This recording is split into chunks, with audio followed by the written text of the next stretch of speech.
Hello viewers, स्वागत है आपके अपने यूट्यूब चैनल मेवाड़ी आइस में। आज हम संविधान और राज्य व्यवस्था के अंतर्गत मौलिक अधिकारों से संबंधित अनुच्छेद 12 को समझने का प्रयास करेंगे। उम्मीद है आपको यह क्लास बेहद पसंद आएगी। अनुच्छेद 12, राज्य की परिभाषा। हमारे संविधान में अनुच्छेद 12 से लेकर 35 तक अनुच्छेद 35 तक फंडामेंटल राइट्स को रखा गया है, यानी मौलिक अधिकारों को रखा गया है। अनुच्छेद 12 से 35 तक जो हमारे फंडामेंटल राइट्स रखे गए हैं, ये संविधान के भाग 3 के अंतर्गत आते हैं। किसके अंतर्गत? भाग 3 के अंतर्गत। भाग 3, ठीक है। भाग 3 के अंतर्गत अनुच्छेद 12 से 35 तक आते हैं, जिनको फंडामेंटल राइट्स कहा गया है। तो यहाँ पर हमें यह समझना होगा, जो अनुच्छेद 12 है यह राज्य को परिभाषित करता है। तो अनुच्छेद 12 के अनुसार राज्य क्या है, इसे हमें समझना होगा।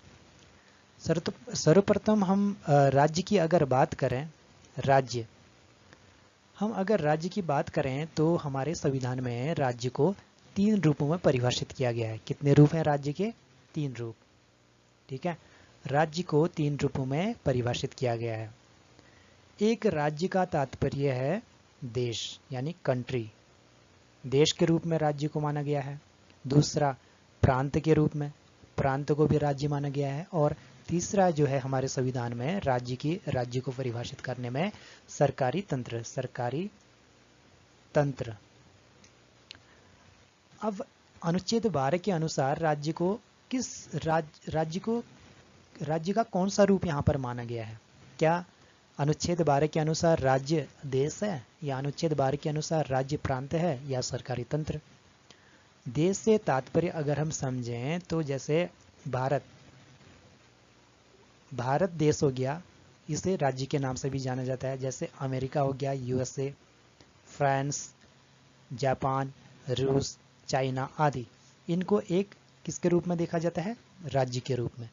वहीं अगर हम प्रांत की बात करें, प्रांत जैसे कितने प्रांत हैं? 27 स्टेट जो हैं इंडिया में, ठीक है। इसमें देखो 27, 28 जितने भी स्टेट हैं, इनको हम प्रांत के रूप में मानते हैं। जैसे यूपी हो गया, एमपी हो गया, यूके हो गया, ठीक है। ये क्या है? एक प्रांत हैं। इनको भी हम राज्य के रूप में परिभाषित करते हैं। तीसरा जो राज्य को परिभाषित किया गया है संविधान में, सरकारी तंत्र को। अब हमें यह समझना होगा कि अनुच्छेद 12 के अनुसार राज्य का कौन सा रूप यहाँ पर माना गया है अनुच्छेद 12 में, ठीक है। तो अनुच्छेद 12 की अगर हम बात करें तो राज्य को सरकारी तंत्र के रूप में समझा गया है, या राज्य की परिभाषा सरकारी तंत्र के रूप में की गई है। अब हमें यह समझना है कि अनुच्छेद 12 में राज्य की क्या परिभाषा है, ठीक है, और सरकारी तंत्र किसको माना गया है। अब हम इसको समझते हैं। तो अनुच्छेद 12 के अनुसार राज्य को परिभाषित किया गया है किसके रूप में? सरकारी तंत्र के रूप में राज्य को परिभाषित किया गया है। हमारे संविधान में यह लिखा गया है कि राज्य किसको माना जाएगा, ठीक है। राज्य यहाँ पर लिखा गया है संघ की संसद। क्या? संघ की संसद, संघ की संसद और सरकार। क्या? और सरकार। संघ की संसद और सरकार को क्या माना जाएगा? राज्य माना जाएगा। अब यहाँ पर संघ की संसद से तात्पर्य क्या है? संघ की संसद के कितने अंग? 3। कौन कौन से? उच्च सदन, निम्न सदन और राष्ट्रपति। उच्च सदन में राज्यसभा, निम्न सदन लोकसभा और राष्ट्रपति, ठीक है। ये क्या होंगे? ये हमारे अनुच्छेद 12 के अनुसार राज्य माना जाएगा इनको। क्या? राज्य, ठीक है। और सरकार, कहाँ की सरकार? केंद्र की सरकार। संघ यानी केंद्र केंद्र की सरकार। केंद्र की सरकार क्या होगी? एक राज्य रूप में माना जाएगा, जिसमें कौन से आएंगे?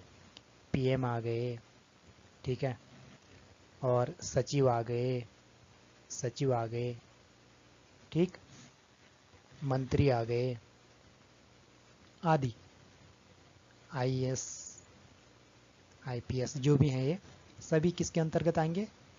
केंद्र सरकार के अंतर्गत। यहाँ तक कि केंद्र सरकार के अंतर्गत कार्य करने वाला चपरासी, इसको भी क्या माना जाएगा? राज्य माना जाएगा। ठीक है, एक परिभाषा तो ये की गई है अनुच्छेद 12 के अनुसार। संघ की संसद और सरकार यानी केंद्र की सरकार, ये राज्य के अंतर्गत आएंगे। अब इसका दूसरा अर्थ यह है कि दूसरी मतलब किसको दूसरा राज्य के रूप में किसको माना गया है? यहाँ पर प्रांत का विधानमंडल जो होगा, प्रांत का विधानमंडल, ठीक है, प्रांत के विधानमंडल और प्रांत की सरकार, इसको राज्य माना गया है। विधानमंडल में क्या आ गया? विधानमंडल में आ गया आपका विधानसभा और विधान परिषद। विधानसभा और विधान परिषद, ठीक है। इसमें क्या आ गए? कौन कौन से आ गए? जैसे एमएलए आ गया, एमएलए, ठीक है, एमएलए, एमएलसी, और कौन आगे? और आगे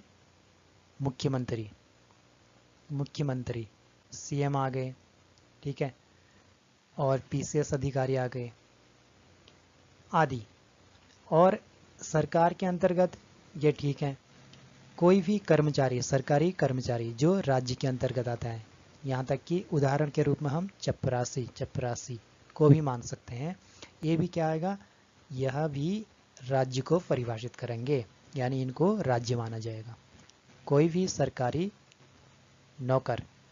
नौकरशाही, कोई भी सरकारी नौकरशाही या कोई भी सरकारी कर्मचारी, ठीक है, इन सभी को क्या माना जाएगा? राज्य माना जाएगा। ओके,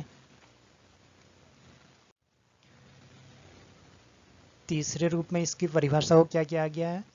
इसमें कहा गया कि स्थानीय संस्थाएं जो हैं, स्थानीय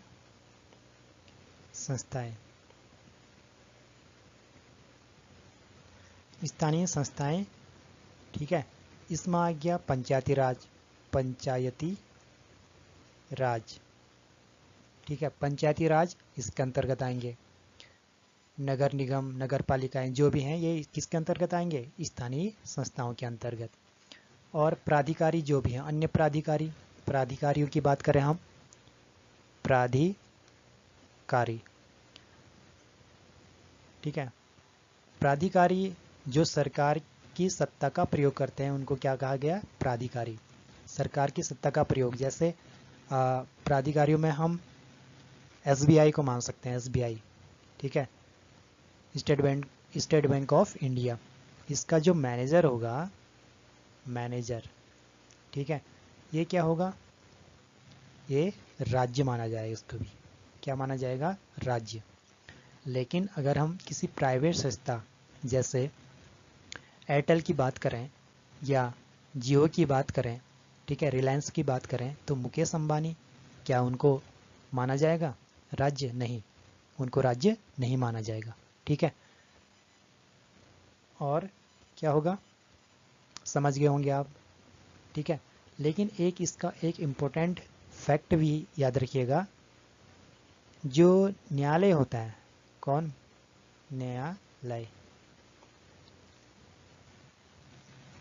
न्यायालय को राज्य नहीं माना जाएगा।